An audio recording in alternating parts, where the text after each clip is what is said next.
ಇದೇ ನವರಾತ್ರಿಯ ಸಮಯದಲ್ಲಿ ನೀವೇನಂತಂದರೆ ಈ ಒಂದು ವಸ್ತುವನ್ನು ಹಿಡಿದು, ಈ ವಸ್ತುವನ್ನು ಹಿಡ್ಕೊಂಡು ನೀವು ಈ ಒಂದು ಮಂತ್ರವನ್ನು ಹೇಳಿ. 21 ದಿನದ ಒಳಗಡೆ ನಿಮಗೆ ಏನೇ ಆಸೆ ಇದ್ದರೂ ಕೂಡ ಈಡೇರ್ಬಿಡುತ್ತೆ. ಇದರಲ್ಲಿ ಎರಡು ಮಾತಿಲ್ಲ. ಅದೇನು ಅಂತ ತಿಳಿಸ್ಕೊಡ್ತೀನಿ. ಅದಕ್ಕಿಂತ ಮುಂಚೆ ನೀವು ವಿನಯ್ ಯೋಗಿ ಗುರು ಇಂಚತಿ ಯೂಟ್ಯೂಬ್ ಚಾನಲ್ಗೆ ನೀವು ಲೈಕ್ ಮಾಡಿ, ಸಬ್ಸ್ಕ್ರೈಬ್ ಆಗಿ, ಮತ್ತು ಬೆಲ್ ಬಟನ್ನ ಒತ್ತಿ, ಮತ್ತು ಫೇಸ್ಬುಕ್, ಇನ್ಸ್ಟಾಗ್ರಾಮಲ್ಲೂ ಕೂಡ ಲೈಕ್ ಮಾಡಿ, ಶೇರ್ ಮಾಡಿ, ಮತ್ತು ಫಾಲೋವನ್ನು ಮಾಡಿಕೊಳ್ಳಿ.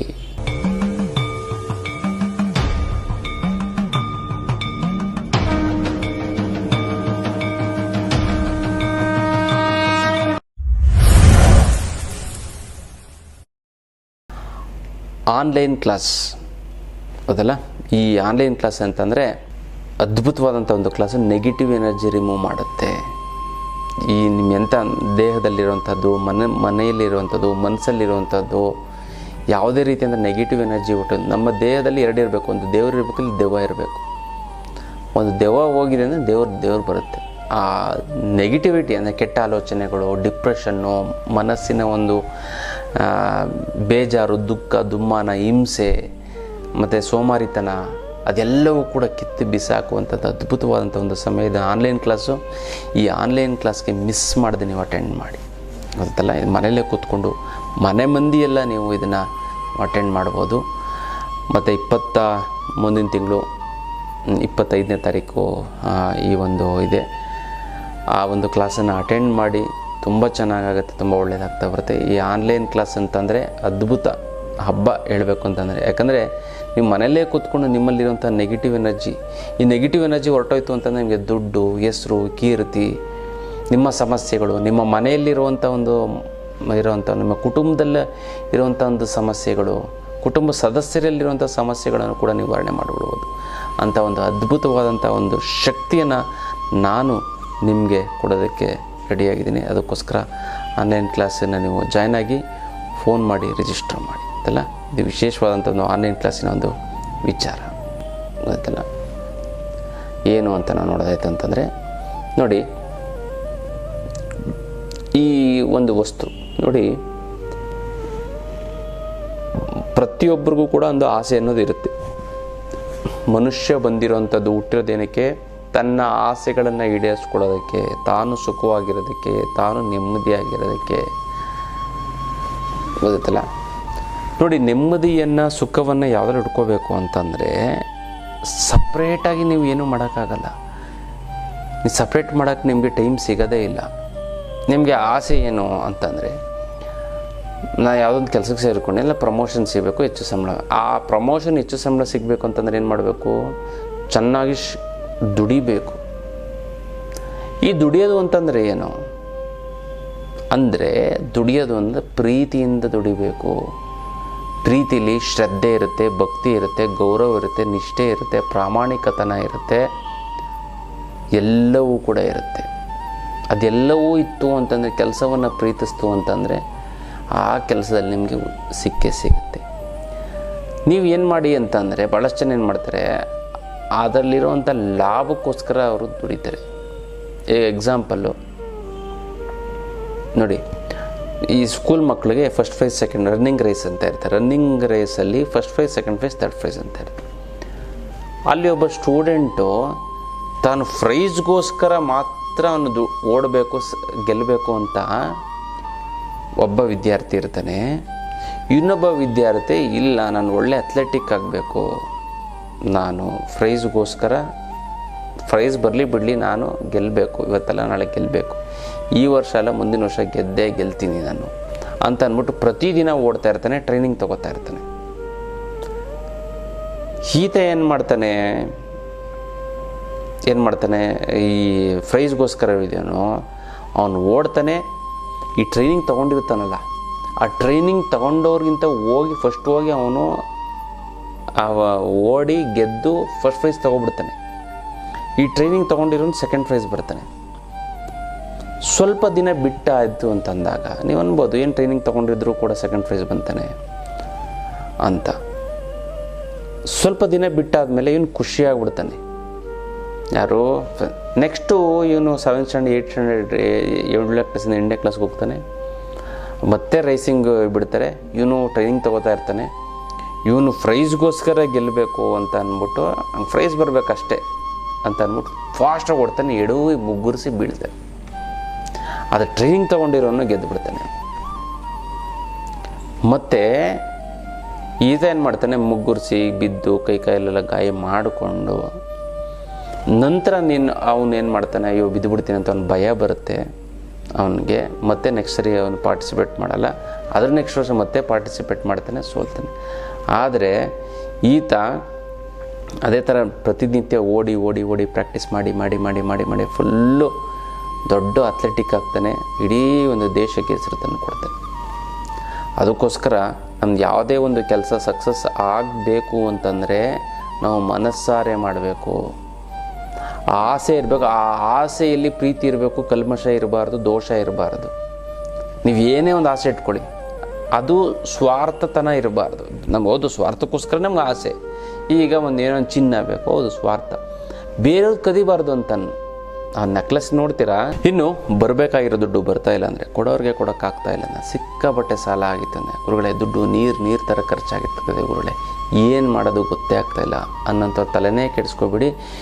ಇದಕ್ಕೆಲ್ಲ ಏಕೈಕ ರಾಮಬಾಣ ಅಂದರೆ ಅಷ್ಟಲಕ್ಷ್ಮಿ ಯಂತ್ರ. ಈ ಅಷ್ಟಲಕ್ಷ್ಮಿ ಯಂತ್ರವನ್ನು ಮನೆ ಇಟ್ಟು ಪ್ರತಿಷ್ಠಾಪನೆ ಮಾಡಿ ಅದು ಎಂಥದ್ದೇ ಹಣಕಾಸಿನ ಸಮಸ್ಯೆ ಇದ್ರೂ ಕೂಡ ನಿವಾರಣೆ ಆಗಿಬಿಡ್ತದೆ. ಯಾರ್ಯಾರು ತೆಗೆದುಕೊಂಡಿದ್ದೀರೋ ಅಷ್ಟಲಕ್ಷ್ಮಿ ಯಂತ್ರನ ಈ ಒಂದು ನವರಾತ್ರಿಯ ಸಮಯದಲ್ಲಿ ನೀವು ಒಂದು ನವರತ್ನ ಅನ್ನೋದಕ್ಕಿಂತ ನವರತ್ನಕ್ಕೆ ಈಕ್ವಲ್ ಆಗಿರುವಂಥದ್ದು ನವಗ್ರಹ ಧಾನ್ಯವನ್ನು ಇಟ್ಟು ಅದರ ಮೇಲೆ ಅಷ್ಟಲಕ್ಷ್ಮಿ ಯಂತ್ರ ಇಟ್ಟು ಪೂಜೆ ಮಾಡಿ ಆಮೇಲೆ ನೀವು ಅದನ್ನು ತೆಗಿಬೋದು, ಏನು ತೊಂದರೆ ಇಲ್ಲ. ಒಂದು ನವರಾತ್ರಿ ಆದಮೇಲೆ ನೀವು ಅದನ್ನು ಪೂಜೆ ಮಾಡಾದ ನಂತರ ನೀವು ಮತ್ತೆ ಎಲ್ಲಿ ಬೀರಿನಲ್ಲಿ ಇಟ್ಕೊಳ್ಳಿ. ನೋಡಿ ಆ ಒಂದು ಶಕ್ತಿ ಅಷ್ಟಲಕ್ಷ್ಮಿ ಯಂತ್ರ ಶಕ್ತಿ ಡಬಲ್ ಆಗ್ತಾ ಬರುತ್ತೆ. ಗೊತ್ತಲ್ಲ, ಯಾರ್ಯಾರು ತೆಗೆದುಕೊಂಡಿಲ್ವೋ ಅವರು ತೆಗೆದುಕೊಳ್ಳಿ. ಅವ್ರಿಗೆ ಹಣಕಾಸಿನ ಸಮಸ್ಯೆಗೆ ತೊಂದರೆ ಆಗದೇ ಇಲ್ಲ. ಹೆಂಗೋ ದುಡ್ಡು ಬರುತ್ತೆ. ಸಾಲಗಳೆಲ್ಲ ತೀರೋಗ್ಬಿಡುತ್ತೆ ಬರೀ 6 ತಿಂಗಳೊಳಗಡೆ.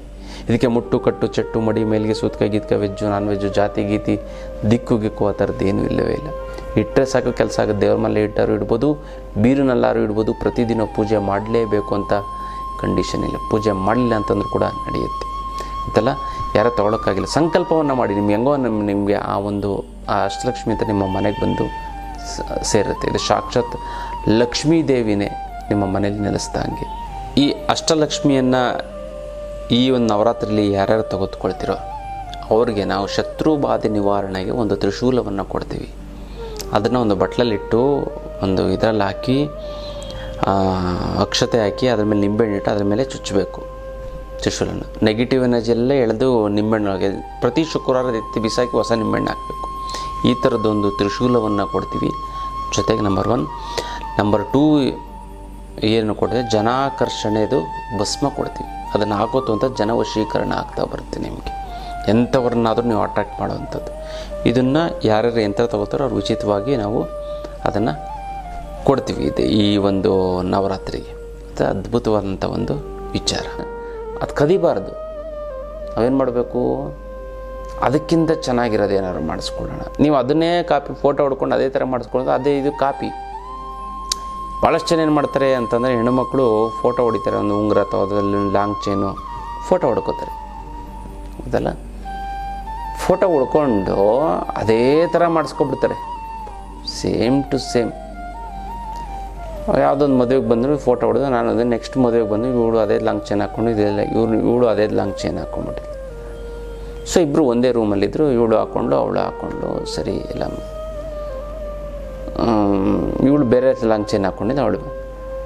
ಇದಕ್ಕಿದ್ದಂಗೆ ಲಾಂಗ್ ಚೈನು ಸೂಟ್ ಕೇಸಲ್ಲಿದ್ದು ಯಾರೋ ಕದ್ದು ಬಿಟ್ಟಿದ್ದಾರೆ.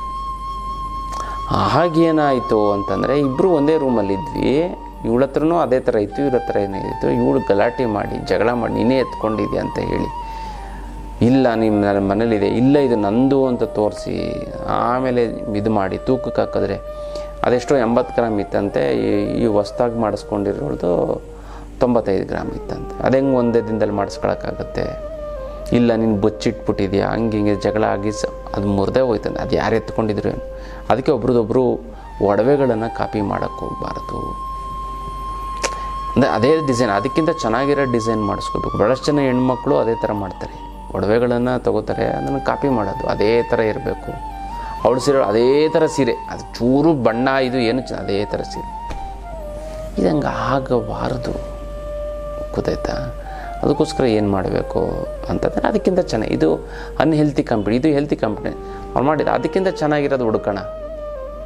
ಈಗ ಜನಗಳಿಗೆ ಇವರು ಅದೇ ಥರ ಹಾಕ್ಕೊಂಡಿರ್ತಾರೆ, ಅವಳೇ ಒಬ್ಬರೊಬ್ಬರು ಅವಳದ್ದು ಕಾಪಿ ಮಾಡಿದ್ದಾಳೆ ಅಂತ ಅಂದ್ಬಿಟ್ಟು ನೀವು ಎಷ್ಟೇ ದುಡ್ಡು ಕೊಟ್ಟು ಮಾಡಿಸ್ಕೊಂಡಿದ್ದು ವೇಸ್ಟ್ ಆಗಿಬಿಡ್ತದೆ, ಹೆಸರು ಬರೋಲ್ಲ, ಗೊತ್ತಲ್ಲ? ಅದಕ್ಕೋಸ್ಕರ ನೀವೇನು ಮಾಡಿ ಅಂತಂದರೆ ಬೇರೆ ಅದನ್ನು ಮಾಡಿಸ್ಕೋಬೇಕು. ಇದು ಅನ್ಹೆಲ್ತಿ ಕಂಪ್ನಿ, ಅವಳಿಗಿಂತ ಚೆನ್ನಾಗಿ ಇವಳು ಅವಳಿಗಿಂತ ಜಾಸ್ತಿ ವಿಗ್ರಹ ಮಾಡಿಸ್ಕೊಳ್ಳೋದು, ಸ್ವಲ್ಪ ದಪ್ಪವಾಗಿ ಮಾಡಿಸ್ಕೊಳ್ಳೋದು, ಬಟ್ ಅದೇ ಡಿಸೈನ್ ಏನು ಪ್ರಯೋಜನ ಬಂತು? ಹಂಗೆ ಆಗಬಾರ್ದು, ಗೊತ್ತಲ್ಲ? ನಮ್ಮ ಆಸೆಯಲ್ಲಿ ಶುದ್ಧತೆ ಅನ್ನೋದು ಕ್ಲಾರಿಟಿ ಇತ್ತು ಅಂತಂದರೆ ಅಲ್ಲಿ ಬೇರೆಯವ್ರಿಗೆ ನೋವಾಗೋದು ಇಲ್ಲದೆ ಬೇಗ ಆಸೆಗಳು ಈಡೇರಿಬಿಡುತ್ತೆ. ನಮ್ಮ ಆಸೆಗಳೇನು ಹೆಂಗಿರಬೇಕು, ಬೇರೆಯವ್ರ ಮನಸ್ಸಿಗೆ ನೋವಾಗಬಾರ್ದು, ಬೇರೆಯವ್ರಿಗೆ ತೊಂದರೆ ಆಗಬಾರ್ದು, ಶುದ್ಧವಾಗಿರಬೇಕು, ಕರೆಕ್ಟಾಗಿರಬೇಕು, ನಮಗೂ ತೊಂದರೆ ಆಗಬಾರ್ದು, ನಮ್ಮಿಂದ ಬೇರೆಯವ್ರಿಗೂ ತೊಂದರೆ ಆಗಿರಬಾರ್ದು. ಆ ಥರ ನೀವು ಏನೇ ಆಸೆ ಇಟ್ಕೊಳ್ಳಿ ಅದು ಕೆಲಸ ಆಗಿಬಿಡುತ್ತೆ. ಬೇರೆಯವ್ರು ನೋವಾಗೋವಂಥ ಕೆಲಸ ಅಂತಂದರೆ ಯೂನಿವರ್ಸ್ ಒಪ್ಪಲ್ಲ. ಅವನು ಒಬ್ಬನಿಗೇನೋ ಕೊಟ್ಬಿಡ್ತೀನಿ ಕೇಳಿ, ಭಗವಂತನ ಕೆಲಸ ಏನಂದ್ರೆ ಬರೀ ಕೊಡೋದೇ, ಅವನಿಗೇನೋ ಕೊಟ್ಬಿಡ್ತೀನಿ, ನನಗೆ ಕೊಡಲಿಲ್ಲ ಅಂದ್ರೆ ಇವನಿಗೆ ಬೇಜಾರಾಗುತ್ತೆ. ದೇವರು ಯಾವತ್ತೂ ದುಃಖ ಪಡಿಸೋದಕ್ಕೆ ಇಷ್ಟಪಡಲ್ಲ, ತಿಳ್ಕೊಳ್ಳಿ. ಯಾವಾಗಲೂ ಸಂತೋಷವಾಗಿರೋದಕ್ಕೆ ಇಷ್ಟಪಡ, ಆದರೂ ಕೂಡ ದುಃಖಿಗಳಾಗ್ಬಿಡ್ತೀವಿ ನಾವು, ಹುಡ್ಕೊಂಡು ಹೋಗಿ ದುಃಖ ಪಡ್ಕೋತೀವಿ. ಅದಂಗೆ ಆಗಬಾರ್ದು. ಅದಕ್ಕೋಸ್ಕರ ನೀವೇನೇ ಒಂದು ಆಸೆಗಳು ಈಡೇರಬೇಕು ಅಂತಂದರೆ ನೀವೇನು ಮಾಡೋದು, ಕುದುರೆ ಲಾಳ ವೆರಿ ಪವರ್ಫುಲ್. ಇದಂತೂ ಇದು ಇದೆಯಲ್ಲ, ಇದು ಕಲ್ಯಾಣಿ ಕುದುರೆ ಲಾಳ. ಇದು ಯಾವ ಕುದುರೆ ಲಾಳ ಅಂತಂದರೆ ಈ ಒರಿಸ್ಸಾದಿಂದ ತರಿಸಿರೋಂಥದ್ದು ರೇಸ್ ಕೋರ್ಸ್ ಕುದುರೆ. ಇದು ಶುಕ್ರವಾರ ಹುಟ್ಟಿರೋ ದಿನ, ಶುಕ್ರವಾರನೇ ಹುಟ್ಟಿರೋದು, ಬಿಳಿ ಕುದುರೆ, ಅದು ಹೆಣ್ಣು ಕುದುರೆನೇ ಆಗಿರುವಂಥದ್ದು. ಅಂಥ ಒಂದು ಕುದುರೆಯಿಂದ ಲಾಳವನ್ನು ತರಿಸಿರೋವಂಥದ್ದು, ಗೊತ್ತಲ್ಲ? ಇದು ಅದ್ಭುತವಾದಂಥ ಒಂದು ಕುದುರೆ ಲಾಳ, ಗೊತ್ತಲ್ಲ? ಈ ಲಾಳವನ್ನು ಕೈಯಲ್ಲಿ ಇಟ್ಕೊಂಡು ಇದು ಬೇಕು ಅಂತಂದರೆ ನಮ್ಮ ಹತ್ರ ಸಿಗುತ್ತೆ, ಬಂದು ತೊಗೊಂಡೋಗೋದು. ಜೊತೆಗೆ ನೀವೇನು ಮಾಡಿ ಅಂತಂದರೆ ಇದಕ್ಕೆ ಒಂದು ಹಳದಿ ದಾರವನ್ನು ಸುತ್ತಬೇಕು. ಇದಕ್ಕೆ ಸುತ್ತಬಿಟ್ಟು ಎರಡು ಅಂಗೈಯಲ್ಲಿ ಇಟ್ಕೊಂಡು ಭಕ್ತಿಯಿಂದ ಶ್ರದ್ಧೆಯಿಂದ 108 ಸರಿ ಓಂ ಚಂ ಚಾಮುಂಡೇಶ್ವರಿಯೇ ನಮಃ ಭಕ್ತಿಯಿಂದ ಶ್ರದ್ಧೆಯಿಂದ ನೀವು ಹೇಳಿ, ಗೊತ್ತಲ್ಲ? ಭಕ್ತಿಯಿಂದ ಶ್ರದ್ಧೆಯಿಂದ ಹೇಳಿ ಇದನ್ನು ಇಟ್ಟು ಪ್ರತಿದಿನ ಪೂಜೆ ಮಾಡಿ 21 ದಿನ ನಿಮ್ಗೆ ಏನೇ ಆಸೆ ಇದ್ರೂ ಕೂಡ ಈಡೇರ್ಬಿಡುತ್ತೆ, ಗೊತ್ತಲ್ಲ? ಮತ್ತು ಯಾರು ಈ ವಿಡಿಯೋ ಆದಮೇಲೆ ಅಷ್ಟಲಕ್ಷ್ಮಿ ಅಂತ ತೆಗೆದುಕೊಳ್ತಿರೋ ಅವ್ರಿಗೆ ನಾನು ಈ ಒಂದು ಕಲ್ಯಾಣಿ ಕುದುರೆ ಲಾಳನ್ನು, ಇದು 5,000 ರೂಪಾಯಿವರೆಗೂ ಆಗುತ್ತೆ ಆ್ಯಕ್ಚುಲಿ ಹೇಳ್ಬೇಕಂದ್ರೆ, ನಾನು ಉಚಿತವಾಗಿ ಕೊಡ್ತೀನಿ, ಗೊತ್ತಲ್ಲ? ಒಂದು ಅನುಕೂಲ ಆಗಲಿ, ಒಳ್ಳೆಯದಾಗಲಿ ಅನ್ನೋದು, ಗೊತ್ತಲ್ಲ? ಮಾಡ್ಕೊಳ್ಳಿ, ತುಂಬ ಚೆನ್ನಾಗುತ್ತೆ, ತುಂಬ ಒಳ್ಳೆಯದಾಗ್ತಾ ಬರುತ್ತೆ. ಮತ್ತು ಯಾರ್ಯಾರಿಗೆ ನಿಮ್ಮ ಆಸೆಗಳು ಈಡೇರಬೇಕು ಅವ್ರು ನಿಮ್ಮ ಹೆಸರನ್ನ ಕಮೆಂಟ್ ಮಾಡಿ. ಅಮ್ಮ ಮಹಾಲಕ್ಷ್ಮಿ ಅಂತನಾರು ಬರೀರಿ, ಅಥವಾ ಚಾಮುಂಡೇಶ್ವರಿ ಅಂತನಾರು ಬರೀ. ಅಮ್ಮ ಚಾಮುಂಡೇಶ್ವರ, ನವರಾತ್ರಿಗಿಂತ ಚಾಮುಂಡೇಶ್ವರಿ ಅಂತ ನೀವು ಕಮೆಂಟ್ ಮಾಡಿ. ಅಮ್ಮ ಚಾಮುಂಡೇಶ್ವರಿ, ನಿನ್ನ ಆಶೀರ್ವಾದ ಸದಾ ನನ್ನ ಮೇಲೆ ಇರೋದಕ್ಕೆ ನಿನಗೆ ಶತಕೋಟಿ ನಮಸ್ಕಾರ ಅಂತ ಕಮೆಂಟ್ ಮಾಡಿ ಕಳಿಸಿ. ನಾನಿಲ್ಲಿ ಸಂಕಲ್ಪವನ್ನು ಮಾಡ್ತೀನಿ, ನೀವೆಲ್ಲ ತಂತ್ರವನ್ನು ಮಾಡಿ ಒಂದಕ್ಕೊಂದು ಸೇರಿ ತುಂಬ ಚೆನ್ನಾಗುತ್ತೆ, ತುಂಬ ಒಳ್ಳೆಯದಾಗ್ತಾ ಬರುತ್ತೆ. ಇನ್ನು ಆಧ್ಯಾತ್ಮ ಪಯಣ ಇದೆ, ನವಂಬರ್ ತಿಂಗಳಲ್ಲಿ ಆಧ್ಯಾತ್ಮ ಪಯಣಕ್ಕೆ ಹೊರಡ್ತಾ ಇದ್ದೀವಿ. ಅದು ಕೇರಳ ಪ್ರವಾಸಕ್ಕೆ. ಈ ಕೇರಳ ಪ್ರವಾಸ ಅಂತಂದರೆ ಅದ್ಭುತ, ದೇವರ ನಾಡು ಅಂತ ಕರಿತೀವಿ. ಯಾಕಂದ್ರೆ ಪ್ರಕೃತಿ ಸೌಂದರ್ಯ, ಇದರಲ್ಲಿ ನಾವು ಅನಂತ ಪದ್ಮನಾಭ, ಯಾರೇ ಶ್ರೀಮಂತರಾಗಬೇಕು ಅಂತ ಸಂಕಲ್ಪ ಮಾಡಿರ್ತೀವಿ ಅವರೆಲ್ಲ ಬರ್ತಾರೆ. ಮತ್ತು ಅಲ್ಲಿ ಸಿಗೋಷ್ಟು ತಿರುಪ್ತಿಗಿಂತನೂ ಜಾಸ್ತಿ ಒಡವೆಗಳು, ಚಿನ್ನ ಸಿಕ್ಕಿದೆ ಅಂತ ಹೇಳ್ತಾರೆ. ಮತ್ತು ಗುರುವಾಯೂರು, ಮತ್ತು ಈ ಶ್ರೀಕೃಷ್ಣನ ದೇವಸ್ಥಾನ, ಅದ್ಭುತವಾದಂಥ ಒಂದು ದೇವಸ್ಥಾನ. ಜೊತೆಗೆ ಇನ್ನೊಂದೇನು ಅಂತಂದರೆ ಅಲ್ಲಿ ವಿಷ್ಣುಮಾಯೆ ಟೆಂಪಲ್ಲು, ಮತ್ತು ಅಲ್ಲಿ ಒಂದು ದೊಡ್ಡದೊಂದು ಜಟಾಯುದು ಒಂದು ಪ್ಲೇಸ್ ಇದೆ. ಅಲ್ಲಿ ಇದ್ರ ಮೇಲೆ ಹೋಗೋದು, ಟ್ರಾಲಿಯಲ್ಲಿ ಹೋಗುವಂಥದ್ದು, ಬೆಟ್ಟದ ಮೇಲೆ ಇರುತ್ತೆ ಅದೊಂದು. ಮತ್ತು ಅಲ್ಲೇ ಒಂದು ಸಮುದ್ರ, ಮತ್ತು ಅಲ್ಲೇ ತುಂಬ ಈ ಒಂದು ವಿಶೇಷತೆ ಏನು ಅಂತಂದರೆ ಈ ಒಂದು ಇದರಲ್ಲಿ ಮತ್ತು ಚೋಟಾಣಿ ಕೆರೆ, ಇಲ್ಲಿ ಮಾಟ ಮಂತ್ರ ಹೋಮಾಚಾರ, ಅಲ್ಲಿ ಹೋಗಿ ದರ್ಶನ ಮಾಡ್ಕೊಂಡ್ರೆ ಮಾಟ ಮಂತ್ರ ಹೋಮಾಚಾರ ಅಲ್ಲೇ ಇಳಿದು ಹೋಗ್ಬಿಡುತ್ತೆ. ಆ ಥರದ್ದೊಂದು ಇದು. ನಾವು ಸ್ವತಃ ನಾವೇ ಜೊತೆಲಿದ್ದು ಹಿಂಗೆ ಊಟ ತಿಂಡಿ, ರೂಮ್ ವ್ಯವಸ್ಥೆ ಮತ್ತು ಸ್ನ್ಯಾಕ್ಸು ಎಲ್ಲ ನಮ್ಮ ಕಡೆಯಿಂದನೇ ಇರುತ್ತೆ. ನೀವು ಆದಷ್ಟು ಬೇಗ ರಿಜಿಸ್ಟರ್ ಮಾಡಿಸಿ. ಜೊತೆಗೆ ನಾವೇ ನಿಂತ್ಕೊಂಡು ನಾವೇ ಇಲ್ಲಿ ಮಂತ್ರ ಹೇಳಿಕೊಡು, ನಾವೇ ಇಲ್ಲಿ ತಂತ್ರವನ್ನು ಮಾಡಿಸ್ತೀವಿ, ನಿಮ್ಮ ಕೈಯಲ್ಲೇ ಮಾಡಿಸ್ತೀವಿ. ಒಂದೊಂದು ದೇವ್ರ ದರ್ಶನ ಮಾಡ್ತಂದು ಒಂದೊಂದು ಚಕ್ರಗಳ ಆಕ್ಟಿವೇಶನ್ ಆಗ್ತಾ ಬರುತ್ತೆ. ಅಂಥ ಒಂದು ಸೌಭಾಗ್ಯ ನಿಮಗೆಲ್ಲ ಸಿಗ್ತಾಯಿದೆ. ಯಾಕಂದರೆ ಗುರುಗಳ ಜೊತೆ ಹೋಗುವಂಥ ಒಂದು ಸೌಭಾಗ್ಯ ನಿಮಗೆ ಸಿಗ್ತಾ ಹೋಗುತ್ತೆ. ಅದನ್ನು ಯಾವುದೇ ಕಾರಣಕ್ಕೂ ಮಿಸ್ ಮಾಡ್ಕೊಳ್ಳೋಕೆ ಹೋಗಬೇಡಿ. ಕೇರಳ ಪ್ರವಾಸ ಆದಷ್ಟು ಬೇಗ ನೀವು ಬುಕ್ ಮಾಡ್ಕೊಳ್ಳಿ. ಫಸ್ಟು ಯಾರು ರಿಜಿಸ್ಟರ್ ಮಾಡ್ತಾರೋ ಅವ್ರಿಗೆ ವಿಶೇಷವಾದಂತಹ ಒಂದು ಯಂತ್ರವನ್ನು ಕೊಡಲಾಗುತ್ತದೆ. ಅದು ಫಸ್ಟು ಒಂದು 10 ಜನಕ್ಕೆ ನಾವು ವಿಶೇಷವಾದಂಥ ಒಂದು ಯಂತ್ರ, ಇಷ್ಟಾರ್ಥ ಸಿದ್ಧಿ ಯಂತ್ರವನ್ನು ಉಚಿತವಾಗಿ ಕೊಡ್ತೀವಿ. ಆಮೇಲೆ ಯಾಕಂದರೆ ಎಲ್ಲರೂ ಆಫರ್ ಬಿಡಿ ಆಯಿತು ಬಿಡೋಣ, ಒಳ್ಳೆಯದಾಗಲಿ ನಮ್ಮ ವಿದ್ಯಾರ್ಥಿಗಳಿಗೆ ಅಂತ ಅವ್ರು ರಿಜಿಸ್ಟರ್ ಮಾಡ್ತಿದ್ದಂಗೆ ನಿಮಗೆ ಸಿಗ್ತಾ ಹೋಗುತ್ತೆ. ಎಲ್ಲರೂ ಕೂಡ ಆಧ್ಯಾತ್ಮ, ಖುಷಿ, ಸಂತೋಷ, ಭಜನೆ ಮತ್ತು ಕರ್ಮ ಕಳೆಯುವಂಥ ಒಂದು ಅದ್ಭುತವಾದಂಥ ಒಂದು ಕ್ಷಣಗಳನ್ನು ನೀವು ನಮ್ಮ ಜೊತೆ ಕಳೀತಾ ಹೋಗ್ತೀರಾ. ಕರ್ಮಗಳನ್ನು ಕಳ್ಕೊತೀರಾ. ಖುಷಿ, ಸಂತೋಷ, ಆನಂದ, ನೆಮ್ಮದಿ ಎಲ್ಲವೂ ಸಿಗ್ತಾ ಹೋಗುತ್ತೆ. ನಾನು ಕೆಲವೊಂದರ ವಸ್ತುಗಳನ್ನು ಕೊಟ್ಟಲ್ಲಿ ಪೂಜೆ ಮಾಡಿಸ್ತಂತ ಹಂಗೆ ನೀವು ನೆಗೆಟಿವ್ ಎನರ್ಜಿ ಹಂಗೆ ಸರ್ರ ಅಂತ ಇಳಿದೋಗ್ಬಿಡ್ತದೆ. ಅಂಥ ಒಂದು ಅದ್ಭುತವಾದಂಥ ಒಂದು ದಿನ ಮತ್ತು ಕ್ಷಣವನ್ನು ಕಳೆಯುವಂಥ ಒಂದು ಸೌಭಾಗ್ಯ ನಿಮಗೆ ಸಿಗ್ತಾ ಹೋಗುತ್ತೆ, ಗೊತ್ತಲ್ಲ. ಆದಷ್ಟು ಬೇಗ ರಿಜಿಸ್ಟರ್ ಮಾಡಿ. ಇನ್ನು ಐಶ್ವರ್ಯ ಮ್ಯಾಟ್ರಿಮೋನಿ. ಈ ಐಶ್ವರ್ಯ ಮ್ಯಾಟ್ರಿಮೋನಿ ಅಂತ ನಮ್ಮದೇ ಒಂದು ಟ್ರಸ್ಟ್ ವತಿಯಿಂದ ಆಗಿರುವಂಥದ್ದು. ಈ ಒಂದು ತುಂಬ ಜನ ನಮ್ಮ ಒಂದು ಆಶ್ರಮಕ್ಕೆ ಬಂದು ಗುರುಗಳೇ ಮದುವೆ ಆಗ್ತಾಯಿಲ್ಲ ನಮ್ಮ ಮಗಳಿಗೆ, ಗುರುಗಳೇ ನಮ್ಮ ಮಗನಿಗೆ ಮದುವೆ ಆಗ್ತಾಯಿಲ್ಲ, ಯಾವ್ದಾದ್ರು ಹುಡುಗ ಇದ್ದರೆ ಹೇಳಿ, ಯಾವ್ದಾದ್ರು ಹುಡುಗಿ ಇದ್ದರೆ ಹೇಳಿ, ನಿಮ್ಗೆ ಯಾವ್ದಾದ್ರು ಬಂದು ಅಂತ ಹೇಳಿ ನಾವೊಂದು ಅದ್ಭುತವಾದಂಥ ಒಂದು ವೇದಿಕೆಯನ್ನು ಮಾಡಿದ್ದೀವಿ. ಇದರಲ್ಲಿ ಐಶ್ವರ್ಯ ಮ್ಯಾಟ್ರಿಮೋನಿ ಅಂತ ವೆಬ್ಸೈಟು ಇದೆ, ಆ್ಯಪ್ ಕೂಡ ಇದೆ. ಮತ್ತು ಹೆಚ್ಚಿನ ಮಾಹಿತಿಗೆ ನಮಗೆ ಇದನ್ನು ಕಾಂಟ್ಯಾಕ್ಟ್ ಮಾಡಿ. ನಿಮ್ಮದೇ ಒಂದು ಸಮುದಾಯದ ನಿಮ್ಮ ಬಾಳ ಸಂಗಾತಿಯನ್ನು ಈ ಒಂದು ವೇದಿಕೆಯಲ್ಲಿ ನೀವು ಹುಡುಕೊಳ್ಳಿ. ಎಷ್ಟೊಂದು ಜನ ಬರ್ತಾಯಿದ್ದೀನಿ. ಈಗ ಆಲ್ರೆಡಿ ನಮ್ಮ ವೇದಿಕೆಯಿಂದ 40 ಮದುವೆಗಳಾಗಿದ್ದಾವೆ. ಇನ್ನೂ ಎಷ್ಟೊಂದು ಜನ ಸೆಟ್ ಮಾಡ್ಕೋತಾ ಇದ್ದಾರೆ. ಶಾಸ್ತ್ರೋಕ್ತವಾಗಿ ಬರುವಂಥದ್ದು ಇದೆಲ್ಲ ಸಾಲಾವಳಿ ನಾನೇ ನೋಡ್ಕೊಡೋವಂಥದ್ದು. ಸಾಲಾವಳಿ ಬಂತು ಅಂತಂದರೆ ಮದುವೆ ಸೆಟ್ಟಾಗಿರುತ್ತೆ. ಮತ್ತು ಸಮಾವೇಶಗಳು ಮಾಡ್ತಾಯಿದ್ದೀವಿ ಇನ್ನು ಕೆಲವೇ ದಿನಗಳಲ್ಲಿ. ಅಲ್ಲಿ ಎಷ್ಟೊಂದು ಜನ ಹುಡುಗ ಹುಡುಗಿ ಬಂದು ಅವರು ತಮ್ಮ ಒಂದು ಪ್ರೊಫೈಲು ಮತ್ತು ಎಲ್ಲ ಹೇಳ್ಕೋತಾರೆ, ಅವ್ರ ಅಪ್ಪ ಅಮ್ಮನೆಲ್ಲ ಬರ್ತಾರೆ. ಅಲ್ಲೇ ನೋಡ್ಬೋದು, ಅಲ್ಲೇ ಸೆಟ್ ಮಾಡ್ಕೋಬೋದು. ಇಲ್ಲಾಂತ ಇನ್ನೊಂದು ಹುಡುಗ ಅಥವಾ ಇನ್ನೊಂದು ಹುಡುಗಿನ ನೋಡ್ಬೋದು. ಯಾಕಂದರೆ ಯಾರ ಮನೆಗೂ ಯಾರಿಗೂ ಹೋಗಂಗಿಲ್ಲ. ಈಗ ಯಾವುದೋ ಒಂದು ಹುಡುಗ ಬಂತು ಸೆಟ್ ಆಗಿಲ್ವಂತೆ, ಅಥವಾ ಯಾವುದೋ ಹುಡುಗಿ ನೋಡೋಕ್ಕೆ ಸೆಟ್ ಆಗಿಲ್ವಂತೆ ಅನ್ನೋದಕ್ಕಿಂತ ನಮ್ಮ ಆಶ್ರಮದಲ್ಲೇ ಬಂದುಬಿಡ್ತು ಅಂತಂದರೆ ಎಷ್ಟೊಂದು ಜನಕ್ಕೆ ಸೆಟ್ ಆಗುತ್ತೆ. ಸೆಟ್ ಆಗಿಲ್ಲ ಅಂತಂದರೆ ಇನ್ನೊಂದನ್ನು ನೋಡ್ಬೋದು. ಎಲ್ಲೂ ಒಬ್ಬರು ಮನೆಗೆ ಹೋಗಿ ಒಂದು ಕಾಫಿನೂ ಕುಡಿಯೋಂಥ ಒಂದು ಅವಶ್ಯಕತೆ ಇರೋದಿಲ್ಲ. ಸೆಟ್ ಆದರೆ ಸಂತೋಷ, ಇಲ್ಲ ಆಗಿಲ್ಲ ಅಂತಂದರೆ ಪರವಾಗಿಲ್ಲ. ಈ ರೀತಿ ಒಂದು ನಡ್ಕೊಂಡು ಹೋಗ್ತಾ ಬರುತ್ತೆ. ಅದಕ್ಕೋಸ್ಕರ ಅಂಥ ಒಂದು ಐಶ್ವರ್ಯ ಮ್ಯಾಟ್ರಿಮೋನಿಯನ್ನು ಈಗ ಆಲ್ರೆಡಿ ನಡೀತಾ ಇದೆ. ತುಂಬ ಅನುಕೂಲ. ಯಾರಿಗೆ ಇತ್ತು ಅಂದರೆ ನಿಮ್ಮ ಫೋಟೋ ಮತ್ತು ಬಯೋಡೇಟಾವನ್ನು ಕಳಿಸಿ ರಿಜಿಸ್ಟರ್ ಮಾಡ್ಕೊಳ್ಳಿ. ತುಂಬ ಚೆನ್ನಾಗಿ ನಿಮ್ಮದೇ ಒಂದು ಬಾಳ ಸಂಗಾತಿಯನ್ನು ನೀವು, ನಿಮ್ಮದೇ ಸಮುದಾಯ ನಿಮ್ಮ ಬಾಳ ಸಂಗಾತಿಯನ್ನು ಹುಡ್ಕೊಳ್ಬೋದು, ಗೊತ್ತಿಲ್ಲ. ಅದನ್ನು ಸದುಪಯೋಗ ಪಡಿಸ್ಕೊಳ್ಳಿ ಅಂತ ಹೇಳ್ತಾ ಇನ್ನಷ್ಟು ವಿಚಾರಗಳನ್ನ ತಿಳ್ಕೊಳ್ಳೋಣ ಮುಂದಿನ ಸಂಚಿಕೆಯಲ್ಲಿ. ಅಲ್ಲಿವರೆಗೂ ನಮಸ್ಕಾರ.